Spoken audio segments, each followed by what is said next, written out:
The Midnight Gang by David Walliams and illustrated by Tony Ross. Chapter 56, Part 2.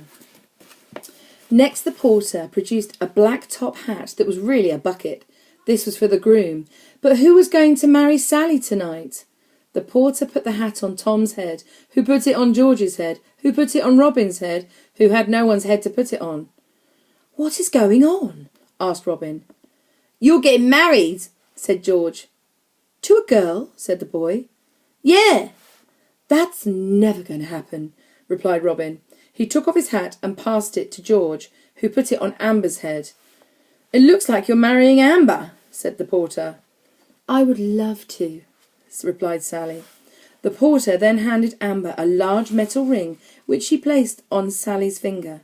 Despite it not being gold, and too big, and clearly from a shower curtain, a tear rolled down Sally's cheek. The wedding might not have been real, but the feeling was. Tom and George had bags of rice that they threw over the happy couple. The porter flicked the lights on and off to mimic a camera's flash. It was the perfect wedding shot. "Tell me what you can see," called out Robin eagerly. "Sally's crying," replied Tom. "Happy tears or sad tears?"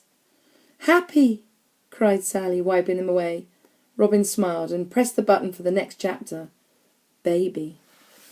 At seeing this word, Sally began to giggle. How were they going to conjure up a baby? Surely they hadn't borrowed one from the maternity ward.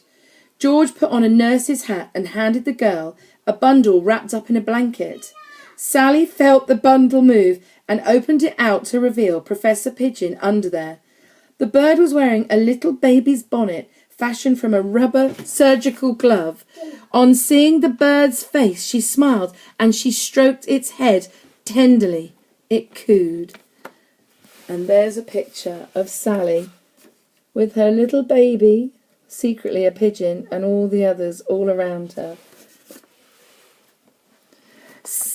Then the Midnight Gang was straight on to the next chapter in Sally's life. Job. The porter directed the boys to slide into view a hospital screen that was painted to make it look like the door to number 10 Downing Street, the famous home of the British Prime Minister. They placed it behind Sally, who chuckled. "I always knew I'd get the job." Meanwhile, the porter placed a crown on Amber's head. This was made from a strip of cereal packet cardboard. Brightly wrapped sweets had been sticky taped to the side. The different coloured shiny papers in white, green and red, the matron had eaten all the purple ones, gave the appearance of diamonds, emeralds and rubies. Robin flicked the light switch on and off. Click! It was like the flash of a camera taking a photograph of the Prime Minister meeting the Queen. "Grandchildren," read the next slide. "So soon?" cried Sally, as she was handed 6 little baby pigeons that must have just hatched, wrapped up in a towel. Professor Pigeon had become a mother, and Sally a grandmother. "6 babies!" cried Sally. "Sextuplets," said Amber. "Not real babies, I hope," called out Robin. "Baby pigeons," replied Sally. "I love 'em all." And there's a picture of Sally receiving her grandchildren, the baby pigeons. And she's looking very happy about that.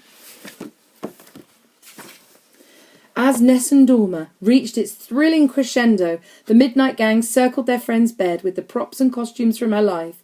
Amber put her crown back on. George pushed the door to 10 Downing Street round and round. The porter took the 6 baby pigeons back and pulled the rope so the girl could water ski again.